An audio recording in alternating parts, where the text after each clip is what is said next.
আসসালামু আলাইকুম ওয়া রাহমাতুল্লাহ। আমরা সূচক নিয়ে আলোচনা করব।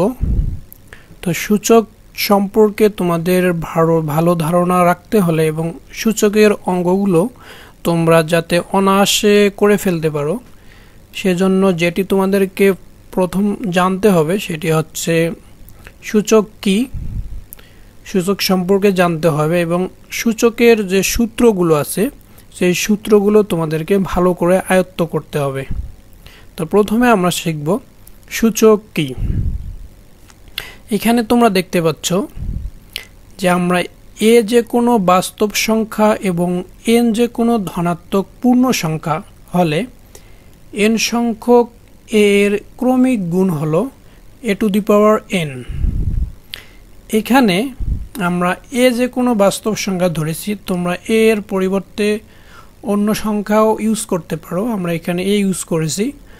আমরা ধরে নিলাম যে এ একটি হচ্ছে বাস্তব সংখ্যা এবং এন যে কোনো ধনাত্মক পূর্ণ সংখ্যা। এখানে এন যে কোনো ধনাত্মক পূর্ণ সংখ্যার কথা বলা হয়েছে, ঋণাত্মক না, ধনাত্মক পূর্ণ সংখ্যা।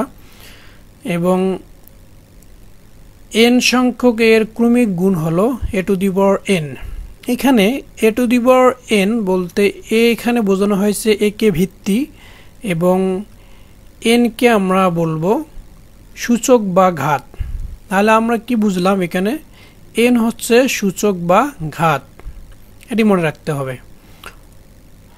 যে কোনো একটি সংখ্যা যদি বাস্তব সংখ্যা আমরা ধরি, এখানে যেহেতু এ ধরেছি, তাহলে এই বাস্তব সংখ্যাটি কত সংখ্যক বার, মানে এখানে বোঝাবে সংখ্যা, যেটি বোঝাবে সেটিকে আমরা সূচক বলবো।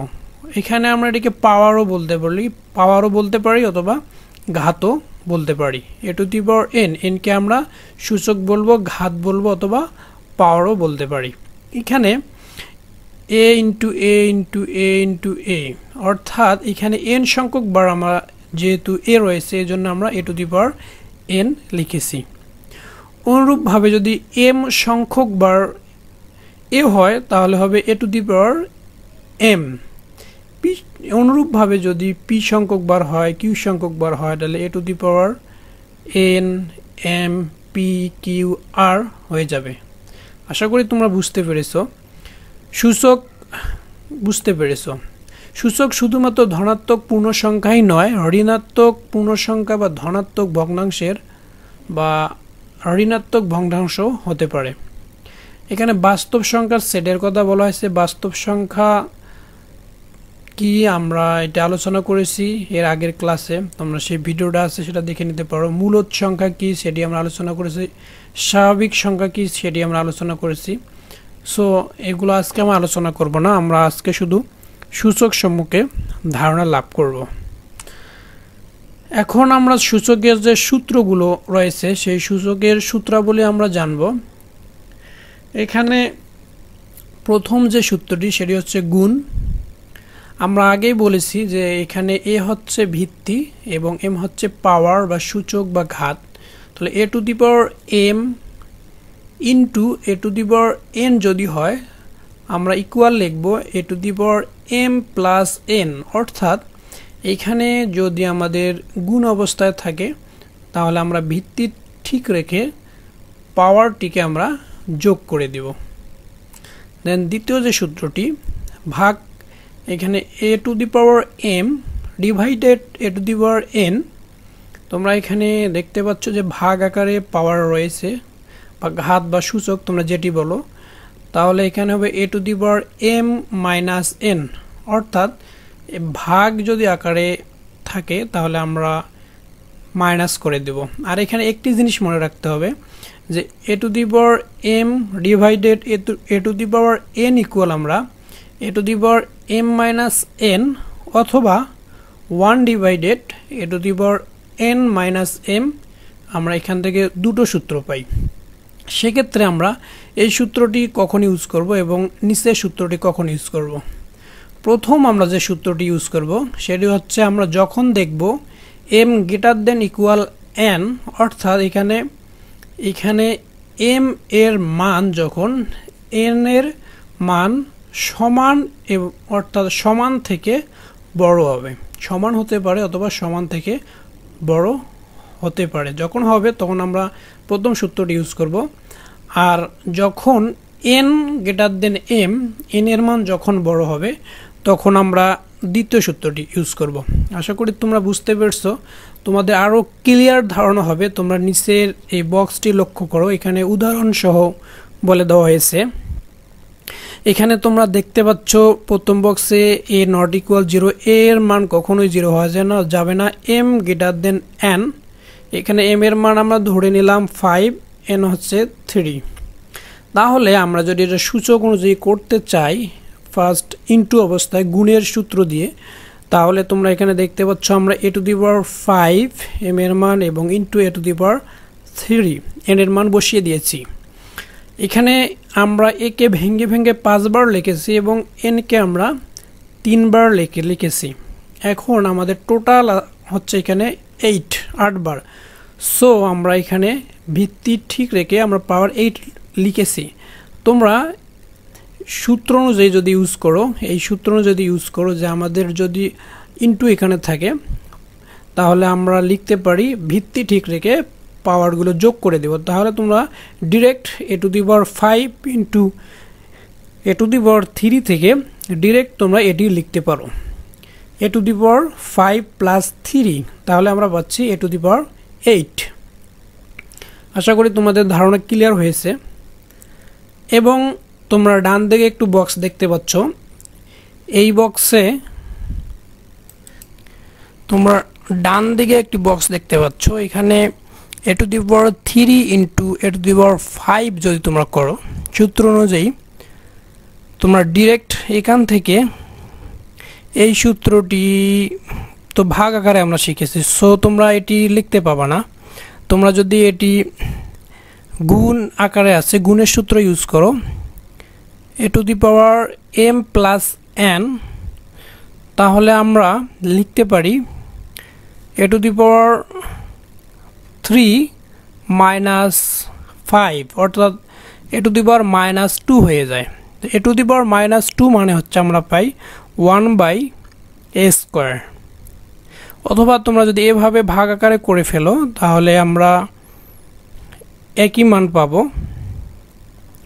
a to the power 3 a to the power 5, তাহলে আমরা এখানে 3টা a লিখলাম আর এখানে 5টা a লিখলাম। আমরা যদি 3টা a কেটে দেই তাহলে 1/a² এখানে থাকে।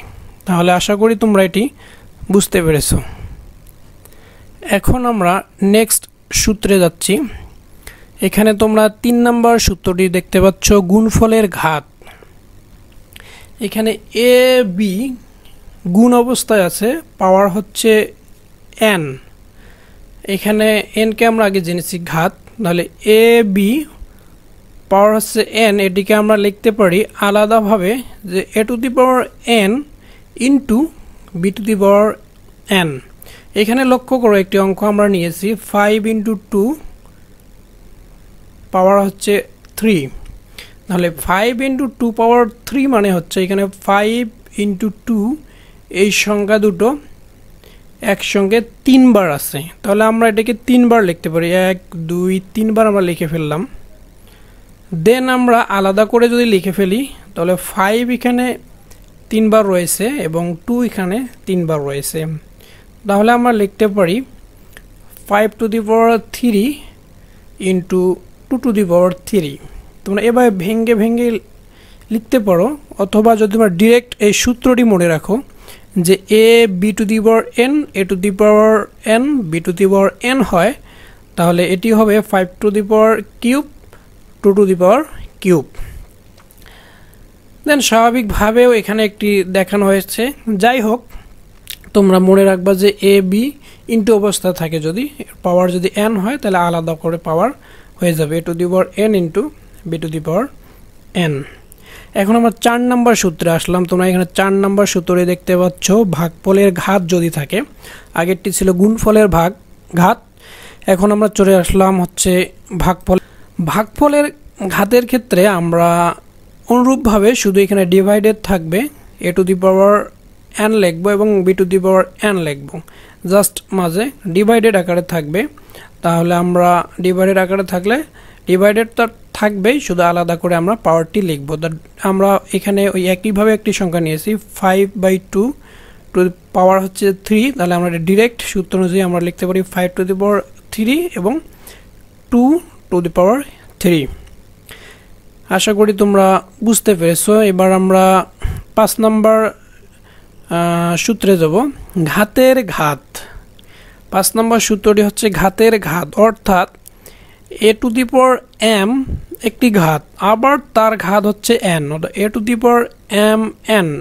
এরকম যদি ঘাতের ঘাত থাকে, ওটা এখানে দুটো ঘাত, তাহলে আমরা লিখতে পারবো যে a আমাদের ভিত্তি ঠিক রেখে এই ঘাতের যে ঘাত রয়েছে অর্থাৎ পাওয়ার রয়েছে, যে পাওয়ারগুলো গুণ হয়ে যাবে, তাহলে a to the power mn।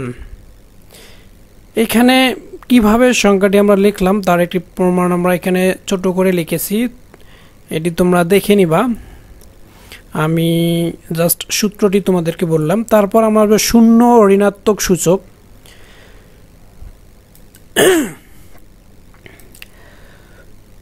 সূচকের সূত্রাবলীর প্রয়োগের ক্ষেত্র সকল পূর্ণসংখ্যা সম্প্রসারণের লক্ষ্যে a টু দি পাওয়ার 0 এবং a to the power n, যেখানে n স্বাভাবিক সংখ্যা।